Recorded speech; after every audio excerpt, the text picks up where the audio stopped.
ओम नमः शिवाय। जय श्री महाकाल। देखिए, शुक्रवार का विशेष दिन आ गया है और ये दिन खासकर समर्पित होता है माता लक्ष्मी जी को। तो आज के इस उपाय में आपको बेलपत्र लेने हैं, चावल लेने हैं और कुछ विशेष सामग्री को लेकर महादेव जी के मंदिर में जाकर ये उपाय कर लीजिएगा। इस उपाय को करने के बाद सारी समस्याएं समाप्त होगी, कामनाएं पूर्ण होगी, व्यापार को लेकर, नौकरी को लेकर या धन संपदा को लेकर। तो गुरु जी द्वारा बताया गया अद्भुत विशेष उपाय ही कैसे करना है वो हम बताएंगे। उसके पहले इस वीडियो को लाइक, चैनल को सब्सक्राइब कर लें और कम से कम 5 लोगों के साथ व्हाट्सएप पर वीडियो को जरूर शेयर करिएगा। तो आज की इस वीडियो में हम आपके साथ 3 उपाय शेयर करने वाले हैं। जो उपाय आपको अच्छा लगे कोई एक जरूर कर लीजिएगा। विशेषकर पहला वाला उपाय आपकी जितनी भी कामना है, इच्छा है या दिल की बात है उन्हें पूर्ण करने वाला है। क्या सामग्री की आवश्यकता है? आपको लेने हैं चावल, अक्षत के दाने, ऐसे दाने जो कहीं से भी खंडित टूटे फूटे ना हो। कितने? 11 दाने ले लेने हैं। इसी के साथ आपको तांबे का लोटा लेना है और उस तांबे के लोटे में अपने घर से, किचन से शुद्ध जल भर लेना है, क्योंकि गुरुजी कहते हैं कि अगर आप घर से जल लेकर शिवलिंग पर जाकर समर्पित करोगे तो जीवन के सारे दोष, परेशानी, समस्याएं समाप्त होगी। जल ले लिया। इसी के साथ आपको बेलपत्र की आवश्यकता होने वाली है। कितने बेलपत्र? एक मात्र बेलपत्र। और फिर आपको पहुंच जाना है महादेव जी के मंदिर। ठीक है, मंदिर में पहुंचकर जो भी पूजन पाठ वगैरह पहले आप करना चाहते हो वो कर लीजिएगा।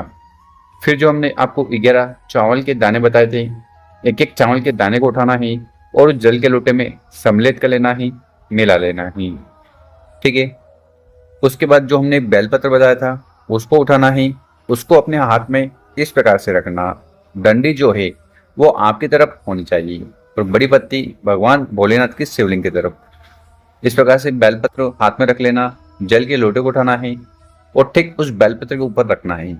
देखिए, विशेष उपाय है, इसी प्रकार से आपको दोहराना है। और अगर आप चाहो शिव मंदिर आपके घर के समीप हो तो आप ये उपाय घर से भी कर सकते हो। और फिर मंदिर के अंदर प्रवेश करने के बाद सबसे पहले जल के लोटे से शिवलिंग का अभिषेक कर देना है।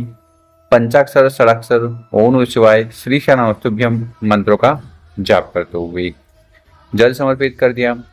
फिर वो जो 11 चावल के दाने हैं उनको शिवलिंग पर रख देना और फिर बेलपत्र को उठाना है और उसको आपको जलाधारी के बीच में, ये गणेश जी का स्थान, ये माता भगवान कार्तिकेय का स्थान, यहाँ माता अशोक सुंदरी जी का स्थान है, यहाँ पर उस बेलपत्र को रख देना है। ठीक है, और फिर शिवलिंग के पास बैठकर, समक्ष बैठकर भगवान भोलेनाथ गणेश जी से निवेदन करना है कि आपकी सारी कामना, इच्छाएं जल्द से जल्द पूर्ण करें, चाहे व्यापार को लेकर हो, नौकरी को लेकर हो या धन संपदा को लेकर।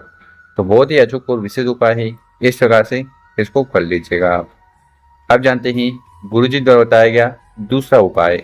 यह उपाय विशेषकर लक्ष्मी नारायण जी को प्रसन्न करेगा, लक्ष्मी नारायण जी को प्रसन्न करेगा। तो इस वाले उपाय में आपको क्या सामग्री की आवश्यकता है? दुर्वा। दुर्वा मतलब जो घर के आसपास घास होती है, ठीक है, छोटी वाली, उसका आपको इस प्रकार से एक छोटा बंडल बना लेना है। इसी के साथ आपको दूध लेना है। दूध मतलब कच्चा दूध आपको ले लेना है। साथ ही साथ आपको लोटा लेना है, पर हाँ, लोटा आपको स्टील का लेना है, तांबे का नहीं लेना है। कोई और पात्र न ले। दूध ले लेना और उस जल को आप, उस दूध को आपको जल के लोटे में डाल देना है, जल डाल देना है। साथ ही साथ जो दुर्वा हमने आपको बताई थी उसको भी यहाँ पर सम्मिलित कर लेना है। ठीक, और विशेष इस उपाय को आपको कहीं और करने की जरूरत नहीं, इस उपाय को आपको घर में कर लेना है। करिएगा क्या? आपको इस प्रकार से एक पटिया लेना है। लकड़ी का पटिया हो तो वो ले लीजिएगा, या कोई और धातु का पटिया हो तो पटिया ले लेना है अपने अनुसार। पीला कपड़ा हो तो आपको पीला कपड़ा उस पर बिछा देना है, लाल कपड़ा हो तो लाल कपड़ा बिछा देना है। ठीक, और जो भी मतलब लड्डू भगवान हो, श्री कृष्ण हो, ठीक है, उनकी जो भी मूर्ति हो, मतलब कि भगवान विष्णु की जो भी मूर्ति हो, उसको वहां पर आपको विराजमान कर देना है। कहाँ पर? यहाँ पर चावल वगैरह रखकर आसन के तौर पर उस मूर्ति को विराजमान कर देना है। ठीक। और हार फूल वगैरह जो भी आपको अपने इच्छा अनुसार करना है वो कर लीजिएगा। फिर क्या करिएगा, जो दुर्वा हमने बताई थी जिसको आपने जल के लोटे में डाली थी, उस दुर्वा से आपको जल को छिड़कना है विष्णु भगवान के स्वरूप के ऊपर। लड्डू गोपाल, राम जी, कृष्ण भगवान जो भी हो उनके स्वरूप के ऊपर आपको जल को छिड़कना है 108 टाइम्स, यानी कि 108 बार। और ओम महालक्ष्मी नमः इस मंत्र का जाप करते जाना है। कितनी बार जल छिड़कना है? 108 टाइम्स, 108 बार।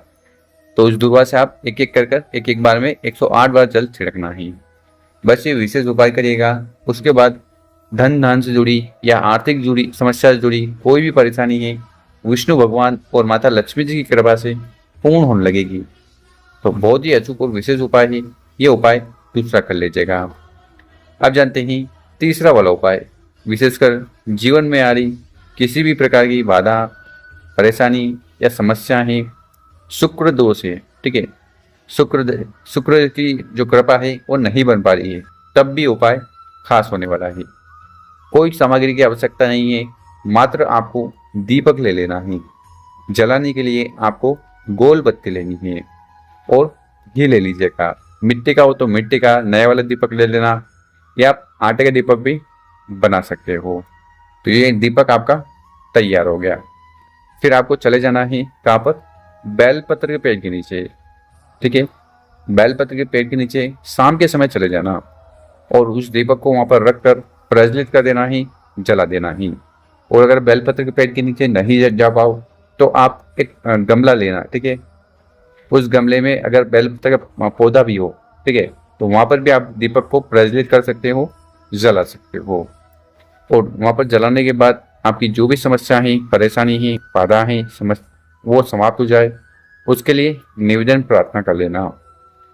साथ ही साथ आपको महामृत्युंजय जो मंत्र है उसका जाप करना है। आपको पता होगा जो महामृत्युंजय मंत्र है वो कुछ इस प्रकार है। ओम त्र्यंबकम यजामहे सुगंधिम पुष्टिवर्धनम उर्वारुकमेव वंदना मृत्युर्मोक्षी मामृतात्। ओम त्र्यंबकम यजामहे सुगंधिम पुष्टिवर्धनम उर्वारुकमेव वंदना मृत्युर्मोक्षी मामृतात्। तो इस प्रकार से इस मंत्र का 3, 5, 7, 11, 21, 151 या 108 बार जाप कर लेना है। तो इस उपाय को करने के बाद सारे जीवन के दोष, परेशानी, समस्याएं, बाधाएं, चिंताएं, दुख सब खत्म होने लगेंगे। तो बहुत विशेष उपाय है, करिएगा जरूर। और मेरे प्यारे दोस्तों, अगर आपको हमारा तरीका समझाने का पसंद आया हो तो व्हाट्सएप पर 5 लोगों के साथ वीडियो को जरूर शेयर करें। ओम नमः शिवाय।